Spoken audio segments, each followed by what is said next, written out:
মামাটি সোনামাটি আসসালামু আলাইকুম। ওয়ালাইকুম আসসালাম। এই মেয়েকে? এই মেয়েরা তো আমি চিনি না। এই তুমি কে? এই মেয়েরা সরান, ও তো ধ্যানে ব্যাঘাত ঘটাইতেছে। এই মাইয়া তুমি এখানে কি করো? যাও। আপনারা এখানে কি করতেছেন? আমরা কি করি সেটা জেনে তোমার কি দরকার মা? তুমি যাও।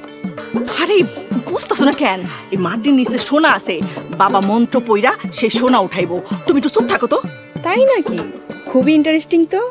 এই মেয়ে থাকলে তো সোনা উঠবো না, কারণ এই মেয়ে তো এবারের না। চুপ কর ভণ্ড ফকির। তুই যদি মাটির নিচ থেকে সোনা উঠাস তাহলে তোর এই অবস্থা কেন? আমি এই যে এখানে বইলাম, আজকে যদি মাটির নিচ থেকে সোনা না উঠাইতে পারস তোর খবর আছে। ভণ্ডামির জায়গা পায় না। আম্মা, আমি একটু লেট্রিনে যাব। লেট্রিনটা কোন দিকে? নো, সোনা না উঠায় কোনো হানে যাইতে পারবেন না। কাপড় নষ্ট হয়ে যাবে তো। কোনো সমস্যা নেই, নতুন করে আবার কিনা দিমু। আরে যাইতে দাও না মা, কাপড় নষ্ট করে ফেলাইবো। আন্টি আপনি বুঝবেন না, এই লোক এক নাম্বার ভণ্ড। এ আইছে আপনার ফাতে পালা আপনি সোনা গয়না চুরি করে নিয়ে যাইতে। আম্মা, এই ফাজিল মেয়ের কথা বিশ্বাস করবেন না।